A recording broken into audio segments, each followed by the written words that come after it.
बदमाश मुर्गी। रतनपुर नामक गांव में शांति नाम की औरत रहती थी। शांति का एक बेटा था जिसका नाम मुरली था। अरे ओ मुरली, कब तक यूं ही निठल्लों की तरह बैठा रहेगा? ये नहीं कि कहीं जाकर कुछ काम ही ढूंढ ले। क्या माँ, तुम फिर शुरू हो गई सुबह सुबह। आज जब तक तू काम करके नहीं आएगा मैं तुझे खाना तक नहीं दूंगी। ठीक है, जाता हूँ काम करने। मुरली दिन भर काम की तलाश करने के बाद एक सेठ के यहाँ पहुँचता है और उससे काम मांगता है। सेठ जी, क्या आपके यहाँ मुझे कोई काम मिल सकता है? मुझे काम की सख्त जरूरत है। हाँ, काम तो है, पर तू कर पाएगा? जी बताओ तो सही, बस सब कर लूँगा। ठीक है, मेरे पास मुर्गी की देख रेख का काम है और हर रोज काम के बदले मैं तुमको पैसे नहीं बल्कि एक मुर्गी दूंगा। अब तुम उस मुर्गी को पकाकर खाओ या उसे बाजार में बेचकर उसके बदले पैसे ले आओ। बताओ, मंजूर है? काम तो काम ही है ना, अब चाहे वो मुर्गी की देख रेख करने का ही क्यों ना हो, और बदले में ये मुझे मुर्गी तो दे ही रहा है ना। ऐसा करता हूँ, हाँ बोल देता हूँ, नहीं तो माँ मुझे खाना नहीं देगी आज। क्या हुआ? बोलो, काम करना है या नहीं? करना है ना सेठ जी। ठीक है, आज से सारी मुर्गियों की देखभाल करने की जिम्मेदारी तुम्हारी होगी। और हाँ, इन्हें समय से दाना पानी खिलाते रहना और याद रहे एक भी मुर्गी इधर उधर ना जाने पाए। ठीक है सेठ जी, मैं इनका अच्छे से ध्यान रखूंगा। सेठ मुरली को मुर्गी की देख रेख करने का काम देकर चला जाता है। ले, दाना खा, दाना खा। अचानक सभी की सभी मुर्गियाँ कुकड़ू कू करती हुई इधर उधर भागने लगती है। अरे वो मुर्गियों, कहाँ भागी जा रही हो? अरे रुको, ये मुर्गी है या आफत? पकड़ने में ही नहीं आ रही। तभी बड़ी मुश्किल से एक मुर्गी मुरली के हाथ आ जाती है। पकड़ लिया, अब देखता हूँ कहाँ भाग कर जाती है। फिर मुरली बड़ी मुश्किल से सभी मुर्गियों को पकड़ता है और उन्हें पिंजरे में बंद कर देता है। बड़ा नाक में दम कर रखा था, अब बंद रहो ऐसे ही, कुछ खाने को नहीं मिलेगा। शाम को जब सेठ आता है तो मुरली से बोलता है, मुरली, मुर्गियों का अच्छे से तो ध्यान रखा था ना तुमने? हाँ सेठ जी, देखिए सारी मुर्गियाँ कितने अच्छे से पिंजरे में बंद है। सेठ जी, मेरा काम खत्म हो गया है, अब मैं चलता हूँ। ये लो, तुम्हारे काम के बदले एक मुर्गी। मुरली सेठ से मुर्गी लेकर घर चला जाता है। माँ देखो मैं क्या लाया। क्या हुआ? इतना शोर क्यों मचा रखा है? जब मुरली की माँ मुरली के हाथ में मुर्गी देखती है तो वो चौंक जाती है। हे राम, तू ये मुर्गी कहाँ से ले आया? माँ, ये मुझे सेठ जी ने काम के बदले दी है। लाया भी तो क्या, मुर्गी? माँ, ये मुर्गी हर रोज एक अंडा देती है और फिर उसमें से जो बच्चा निकलेगा वो भी अंडा देगा। सोचो माँ, इसी तरह हमारे पास कितनी सारी मुर्गियाँ हो जाएगी और फिर वो सारी मुर्गियाँ रोज अंडा देगी और फिर मैं उन मुर्गियों के अंडे बेचकर अमीर हो जाऊंगा। हे भगवान, क्या करूँ मैं इस लड़के का? मुरली उस मुर्गी को खाने के लिए दाना देता है और कुछ ही देर में मुर्गी सारा दाना चट कर जाती है। अरे ये मुर्गी तो जरा सी देर में ही सारा खाना चट कर गई है। ऐसे तो ये मुर्गी एक दिन में ही महीने भर का खाना खा जाएगी। वो मुर्गी खाने के लिए मुरली को चोंच मारती है। मुरली मुर्गी को पकड़कर पिंजरे में बंद कर देता है और उसे खाने के लिए कुछ नहीं देता। कल सुबह भी मुर्गी अंडा देगी और फिर उसमें से बच्चा निकलेगा और फिर वो भी बड़ा होकर अंडा देगा। इसी तरह मेरे पास कितनी सारी मुर्गियाँ हो जाएगी और फिर मैं उनके अंडे बेचकर अमीर बन जाऊंगा। फिर तो माँ मुझे नालायक भी नहीं कहेगी। ये सब सोचते सोचते मुरली सो जाता है और उसकी मुर्गी भूखी होने की वजह से पूरी रात शोर मचाती रहती है। कुकड़ू कू! अरे ओ मुरली, सोता ही रहेगा? देख तेरी मुर्गी भूख की वजह से कितना शोर मचा रही है। जा जल्दी से इसे खाना खिला। इस मुर्गी ने तो मेरी जान ले रखी है। मुरली नींद में आंखें मसलते हुए उस मुर्गी को दाना देने जाता है। कुछ ही देर में मुर्गी सारा दाना चट कर जाती है। अरे ये तो फिर से जरा सी देर में सारा खाना खा गई। अब मैं क्या करूं? ये मुर्गी कितना खाना खाती है, मैं इसे ऐसे कैसे पाल पाऊंगा? मुरली वहाँ से चला जाता है और कुछ देर बाद उसे भी बड़ी तेज भूख लगने लगती है। बड़ी जोर की भूख लगी है और माँ ने तो कुछ भी नहीं बनाया।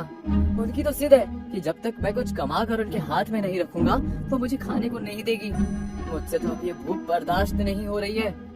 ऐसा करता हूँ, मैं इस मुर्गी को ही पकाकर खा जाता हूँ। वैसे भी शाम को सेठ जी मुझे काम के बदले दूसरी मुर्गी तो दे ही देंगे। मुरली उस मुर्गी को ही पकाकर खा जाता है और सेठ जी के यहाँ जाकर काम करने लगता है।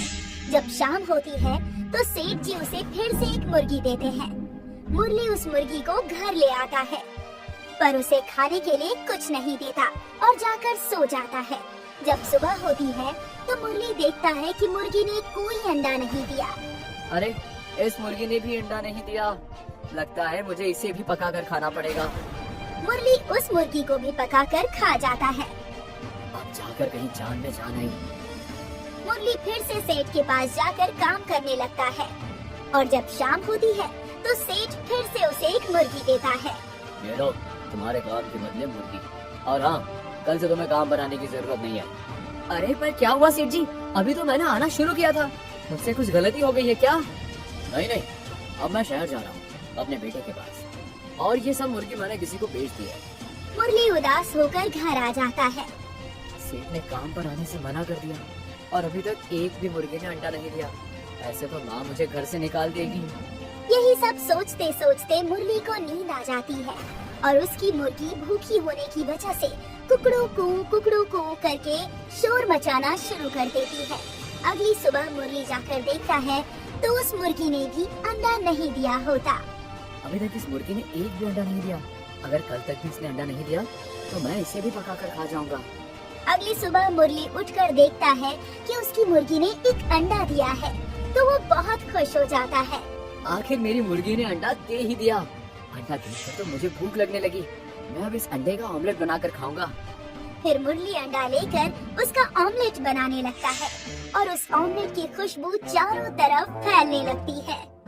वाह वाह, इस ऑमलेट की खुशबू तो बड़ी ही अच्छी आ रही है। लगता है ऑमलेट बड़ा ही स्वादिष्ट बना है। अब तो मुझसे रुका ही नहीं जा रहा।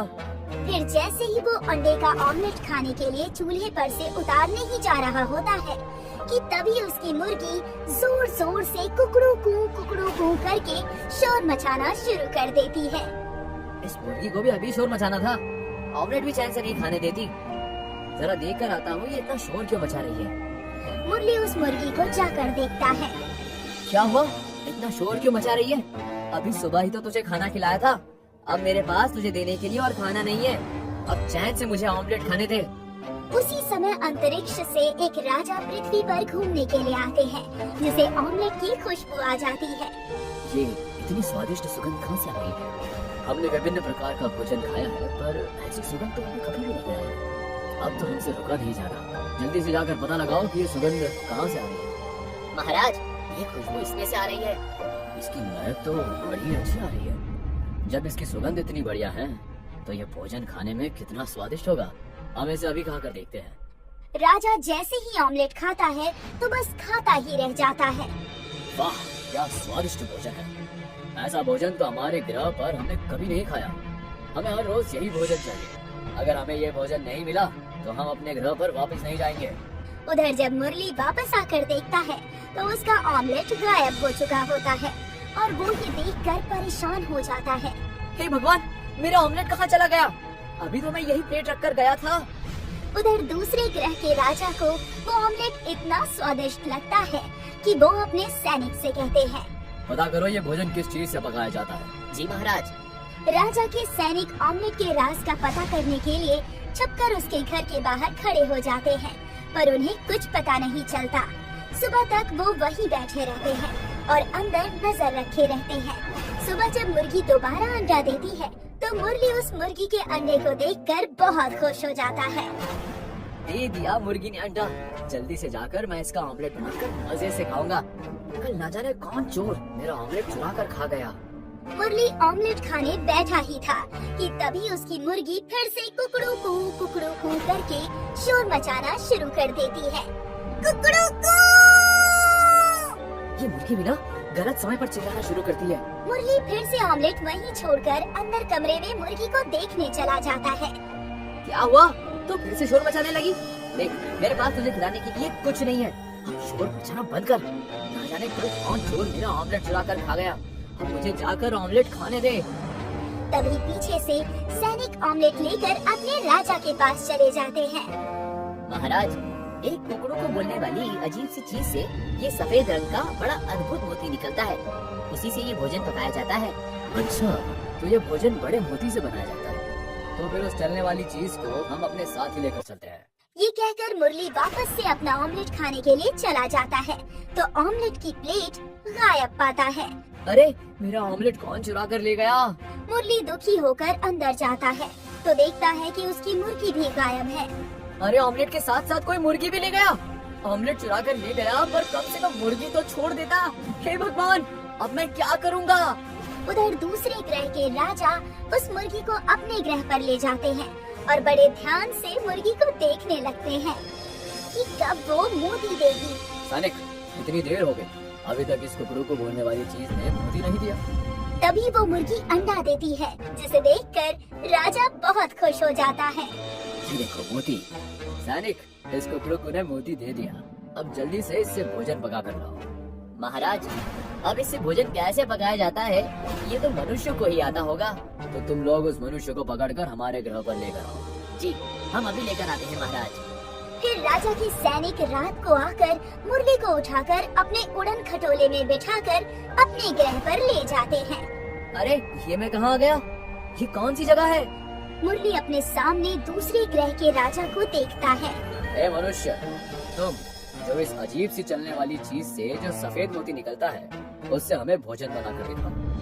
तो लोग अंडे को मोती में बोल रहे हैं। और अगर तुमने हमारी बात नहीं मानी तो हम तुम्हें इस अजीब सी चलने वाली चीज की तरह बना देंगे। क्या मुसीबत है, अगर मैंने राजा की बात नहीं मानी तो ये राजा मुझे भी मुर्गी बना देगा। नहीं नहीं नहीं, मुझे इनकी बात तो माननी ही होगी। क्या हुआ तुमको? बना दे तुमको ऐसा? नहीं नहीं महाराज, महाराज आप इसे अपने ग्रह का खाना खिलाओ जिससे ये बड़ी हो जाएगी और फिर रोज अंडा देगी। मुरली वहाँ रहकर उस मुर्गी की देख रेख करने लगता है और जब अगले दिन वो मुर्गी अंडा देती है तो मुरली उसका ऑमलेट बनाकर राजा को खाने के लिए देता है। वाह वाह, क्या खुशबू है, वाह क्या स्वादिष्ट भोजन है, सच में खाकर मजा आ गया। राजा ऑमलेट खाकर बड़ा ही खुश होता है। हम तुमसे बहुत खुश हुए। बोलो तुम्हें क्या चाहिए? महाराज, मुझे कुछ नहीं, बस आप मुझे एक अंडा दे दीजिए, मैं उसी से अपना व्यापार आगे बढ़ा लूंगा। ठीक है, तुम ये अंडा ले जा सकते हो। फिर राजा मुरली को अपने ग्रह की मुर्गी का बड़ा सा अंडा देता है और फिर उसके सैनिक मुरली और उसके अंडे को पृथ्वी लोक पहुंचा देते हैं। मुरली अपने अंडे का बड़ा ही ध्यान रखता है और कुछ ही दिन में उसमें से एक बच्चा निकलता है और वो बच्चा धीरे धीरे बहुत बड़ी मुर्गी बन जाता है। इस मुर्गी की आवाज तो कुछ ज्यादा ही तेज है। इस मुर्गी को सबकी नजर से छुपा कर रखना पड़ेगा जिससे किसी को पता न चले। मुरली उस मुर्गी को एक बड़े से कमरे में छिपा कर रख देता है और उसका अच्छे से ध्यान रखने लगता है। एक दिन वो मुर्गी एक बहुत बड़ा सा अंडा देती है। इतने बड़े अंडे से ऑमलेट बनाकर तो मैं पूरे गांव को खिला सकता हूँ। फिर मुरली उस अंडे से ऑमलेट बनाने लगता है जिसकी खुशबू चारों तरफ फैलने लगती है और फैलती हुई वो सबके घर तक पहुंच जाती है। इतनी अच्छी खुशबू कहाँ से आ रही है? साहूकार से रुका नहीं जाता और वो खुशबू की सुगंध लेते लेते मुरली के घर तक पहुंच जाता है। अच्छा, तो ये खुशबू इस मुरली के घर से आ रही है। और तभी मुरली साहूकार को अपने घर के बाहर खड़ा देखता है। साहूकार जी, आप यहाँ? तुम्हारे घर से खुशबू आ रही थी, उससे मुझे रोका नहीं गया और मैं यहाँ तुम्हारे घर तक पहुँच गया। वैसे तुम क्या पका रहे हो जो इतनी अच्छी और बढ़िया खुशबू आ रही है? साहूकार जब ये ऑमलेट खाएंगे तो कितने खुश हो जाएंगे। जब माँ को पता चलेगा कि उनके बेटे की वजह से साहूकार खुश हो गया है तो वो मुझे कभी भी नालायक नहीं कहेगी। फिर मुरली एक बड़ा सा ऑमलेट लाकर साहूकार को खाने के लिए देता है। अरे वाह, ये ऑमलेट तो बड़ा ही स्वादिष्ट है। ये ऑमलेट जब इतना स्वादिष्ट है तो वो मुर्गी कितनी स्वादिष्ट होगी। साहूकार को मुरली का बनाया हुआ ऑमलेट बहुत ही पसंद आता है। मुरली, तुमने बड़ा ही लाजवाब और स्वादिष्ट ऑमलेट बनाया है। तुम मुझे अपनी मुर्गी दे दो, बदले में मैं तुम्हें उसकी अच्छी कीमत दूंगा। नहीं साहूकार जी, मैं अपनी मुर्गी किसी को नहीं दे सकता। मुरली साहूकार को मना कर देता है। ये मुर्गी तो मैं इससे हर हाल में लेकर रहूंगा। फिर वो गुस्से में वहाँ से चला जाता है और अपने आदमियों से मुरली के घर से मुर्गी लाने के लिए कहता है। मुझे हर हाल में मुरली की मुर्गी चाहिए। फिर साहूकार के आदमी रात होने का इंतजार करने लगते हैं और जैसे ही रात होती है और मुरली गहरी नींद में सोया होता है तभी साहूकार के आदमी घर में घुसते हैं और मुर्गी को चुराने लगते हैं। अरे बाप रे, ये मुर्गी है या तूफान? इतनी बड़ी मुर्गी तो हमने कभी नहीं देखी। भागो रे भागो, नहीं तो ये हमें ही खा जाएगी। साहूकार के आदमी मुर्गी से जान बचाने के लिए भागने लगते हैं और मुर्गी कुकड़ू कू करती हुई उनके पीछे भाग रही होती है। लगता है आज ये हमें खाकर ही मारेगी। अपनी जान बचाना है तो भागो। बेचारे आदमियों का भागते भागते बुरा हाल हो रहा होता है और वो जैसे तैसे करके भागते हुए साहूकार के पास पहुंच जाते हैं। साहूकार जी, वो मुर्गी नहीं, मुर्गी का बाप है। वो एक ही बार में मुझे क्या, आपको भी खा जाएगी। ये सुनकर साहूकार को बहुत अजीब लगता है, लेकिन तभी वो मुर्गी उन आदमियों के पीछे भागते भागते छोटी हो जाती है। कहाँ से पड़ी है ये मुर्गी? छोटी सी तो है। साहूकार उस मुर्गी को पकड़ लेता है और उसे पकाकर खा जाता है। सच में इस मुर्गी का स्वाद तो कुछ अलग ही है, खाकर मजा ही आ गया। साहूकार सो जाता है और कुछ ही देर में उसके पेट से जोर जोर से कुकड़ू कू की आवाज आने लगती है, जिससे साहूकार जाग जाता है। ये क्या मुसीबत है? ये मेरे पेट में मुर्गी की आवाज क्यों आ रही है? उधर जब मुरली सोकर उठता है तो देखता है कि उसकी मुर्गी गायब है। मेरी मुर्गी को कौन चुरा कर ले गया? सत्यानाश हो उसका जो मेरी मुर्गी को चुरा कर ले गया हो। तभी साहूकार अपना पेट पकड़ते हुए मुरली के पास आने लगता है और उसके पेट से मुर्गी की कुकड़ू कू की आवाज से सभी गांव वालों का हंस हंस कर बुरा हाल हो रहा होता है। अरे देखो तो साहूकार जी कैसे कुकड़ू कू बोल रहे हैं। साहूकार जैसे तैसे करके बड़ी मुश्किल से मुर्गी के घर तक पहुंचता है और उसके पेट से कुकड़ू कू की आवाज सुनकर मुरली बोलता है। अच्छा, तो आपने मेरी मुर्गी चुरा कर खाई है? मुझे माफ कर दो मुरली। कुकड़ू, इस मुर्गी की कुकड़ू की आवाज से मेरा पीछा छुड़ाओ। बदले में कुकड़ू, जो चाहोगे मुझसे ले लेना और इससे मेरा पीछा छुड़ाओ। कुकड़ू, आप सच कह रहे हो? जो मांगू सो दोगे? हाँ भाई, कुकड़ू, मैं सच कह रहा हूँ। चाहे तो तुम मुझसे कुकड़ू अंगूठा लगवा सकते हो। कुकड़ू, तो ठीक है, अपना खेत और वो दूसरा घर मेरे नाम कर दो। साहूकार सभी गांव वालों के आगे कुकड़ू कू करता हुआ अपना खेत और घर मुरली के नाम कर देता है। उसके बाद मुरली मुर्गी की आवाज निकालता है।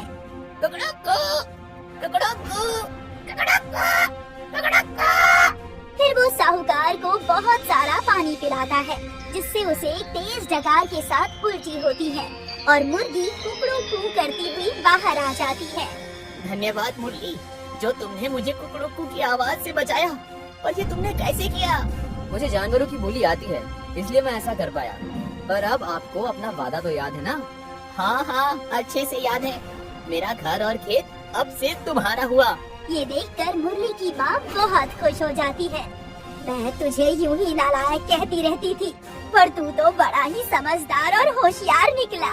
मुरली भी समझ चुका था, इसीलिए वो बड़ी मेहनत के साथ अपनी मुर्गी की देखभाल करता है और जब उसमें से अंडे निकलते हैं तो मुरली उन्हें बेचकर अच्छा पैसा कमाने लगता है और जल्द ही अमीर बन जाता है।